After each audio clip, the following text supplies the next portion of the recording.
नमस्कार दोस्तों, कैसे हो आप लोग और कैसी चल रही है आप सब लोगों की पढ़ाई? एकदम बढ़िया।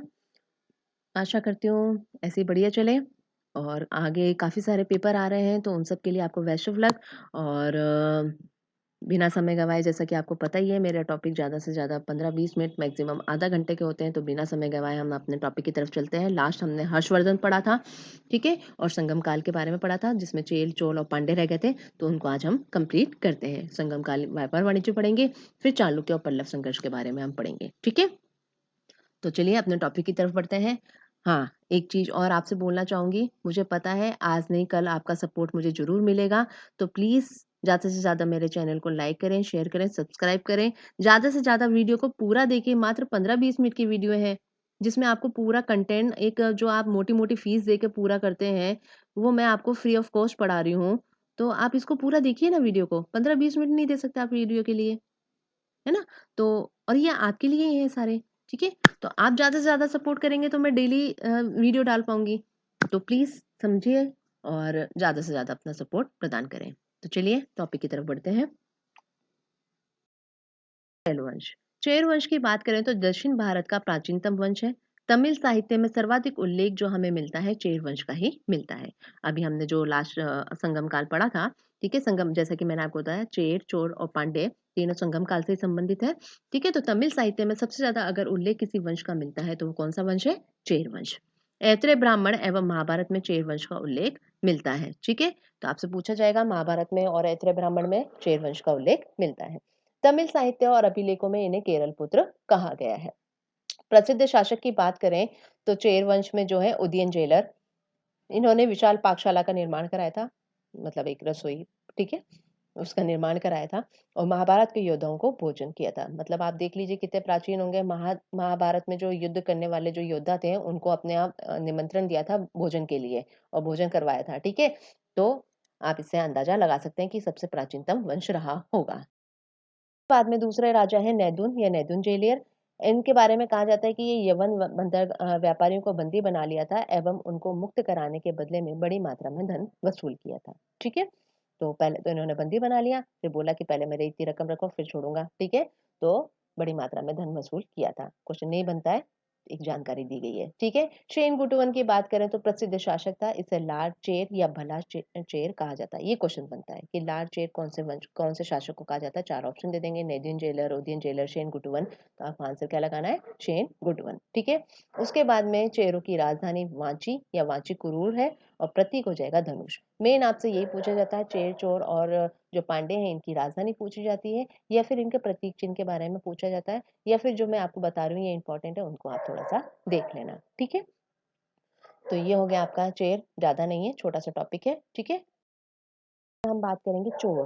चोल की बात करेंगे तो राजधानी थी इनकी उरेयूर, प्रतीक में थे बाघ, प्रसिद्ध शासक था करिकाल। करिकाल की बात करें तो कहा जाता है कि संगम काल और चोल का सबसे महान शासक जो था वो करिकाल शासक था। करिकाल का शाब्दिक अर्थ क्या है? जले हुए पैरों वाला।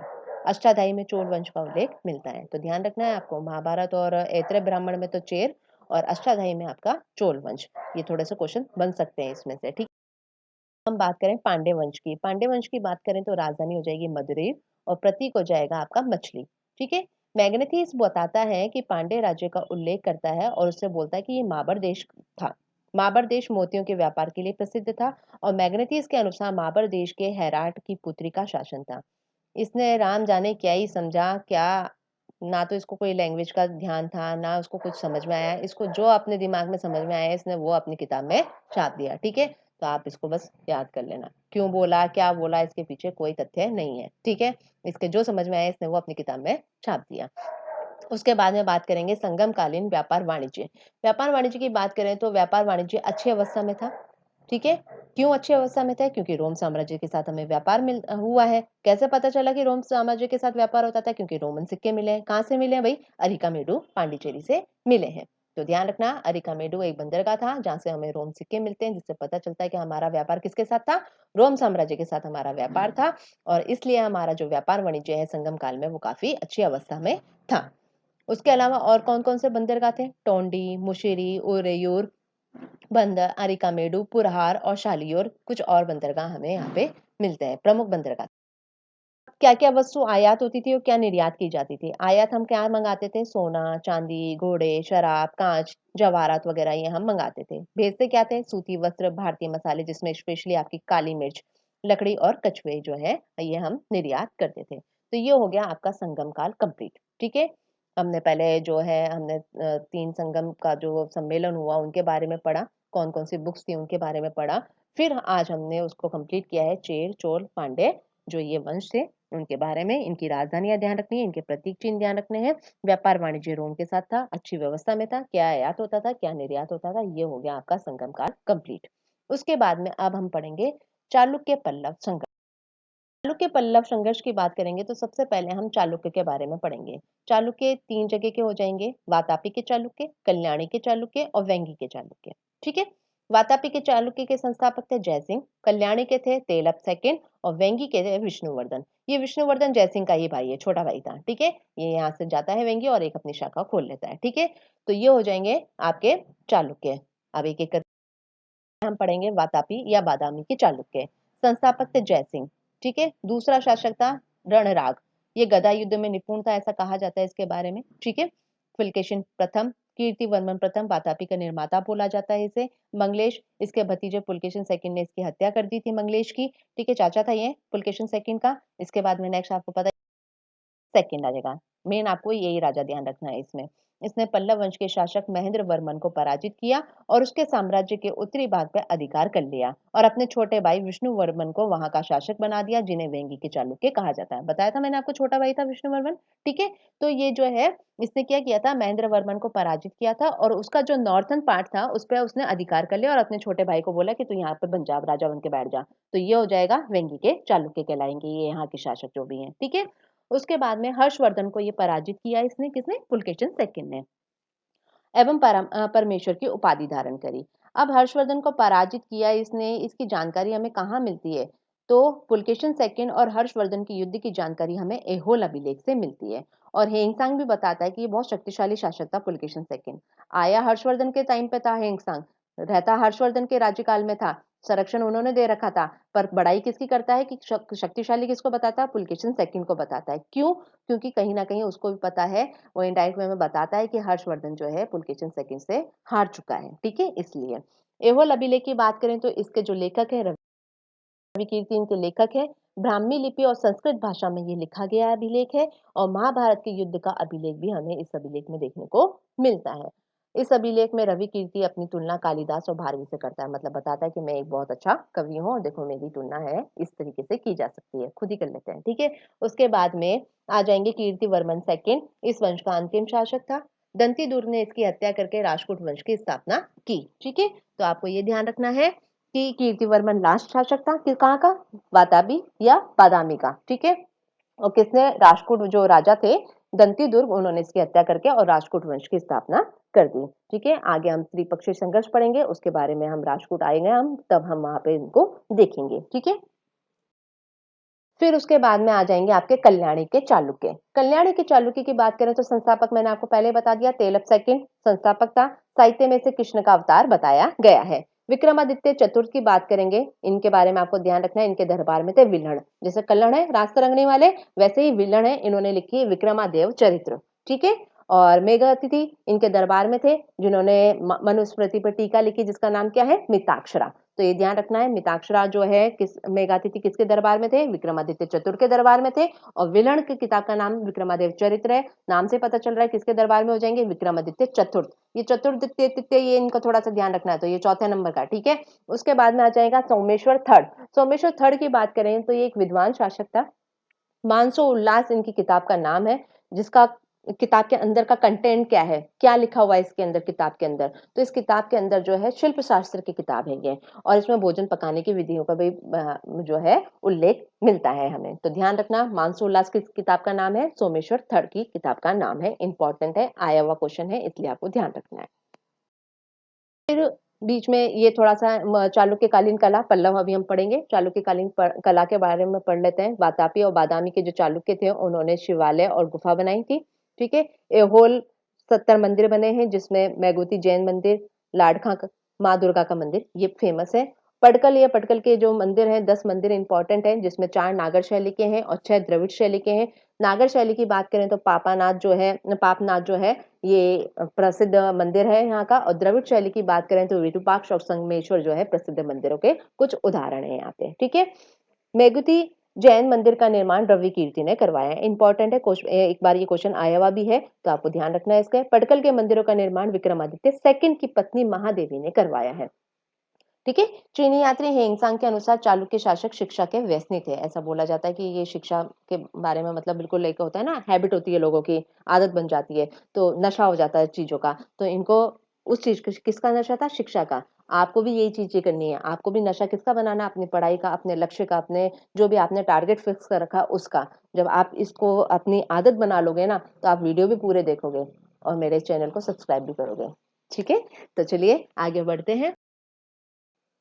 दुर्विनीत शब्दावतार इनकी किताब का नाम है। ठीक है, पंडित उदयदेव जैनेन्द्र व्याकरण इनकी किताब का नाम है। सोमदेव सूरी इंपॉर्टेंट है, नीति वाक्यमृत इनकी किताब का नाम है। ठीक है, कल्याणी के चालुक्य शासकों की रचनाएं हैं।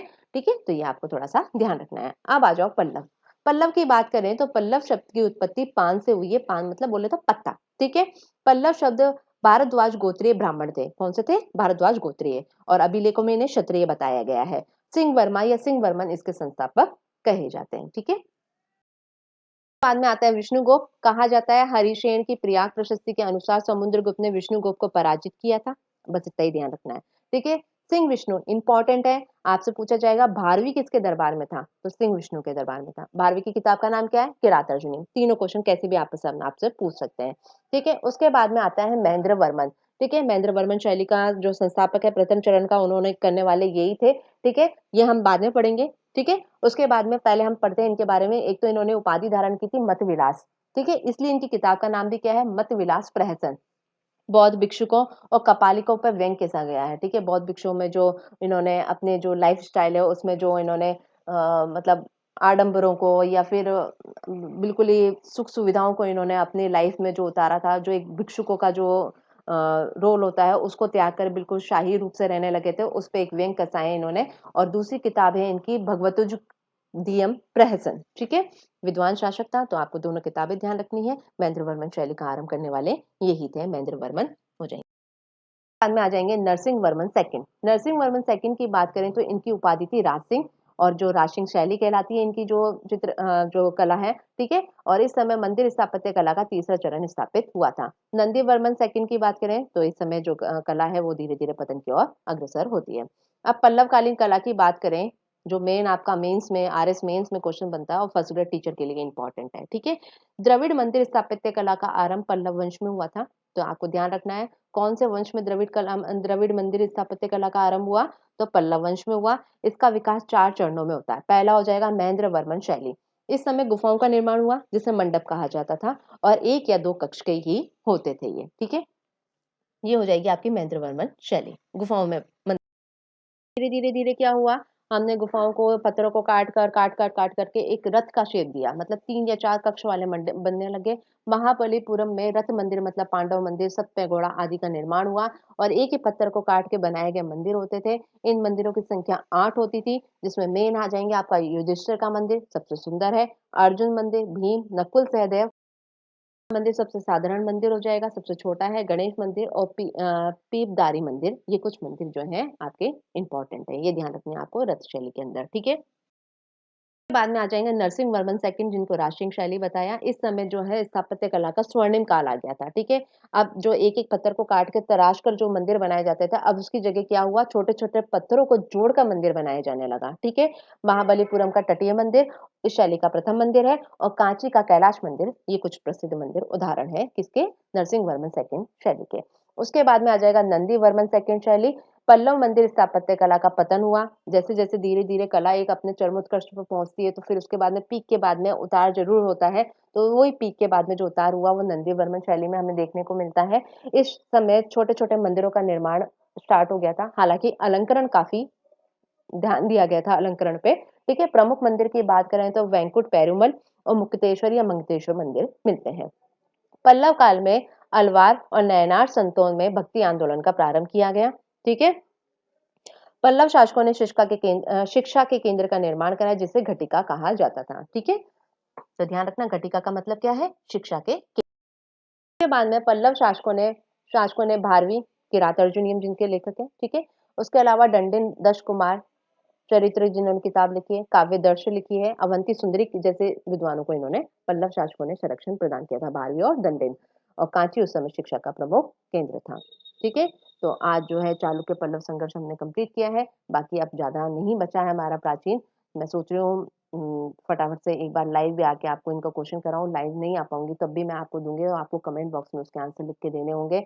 अब थोड़ा सा आप प्लीज मेरा भी सपोर्ट करिए, मेरे चैनल को ज़्यादा से ज़्यादा लाइक करें, शेयर करें, सब्सक्राइब करें। आप कर चुके हैं तो अपने दोस्तों, मित्रों, जितने भी रिलेटिव्स हैं, जो भी पढ़ने वाले बच्चे हैं, वहाँ तक इसको पहुँचाएँ।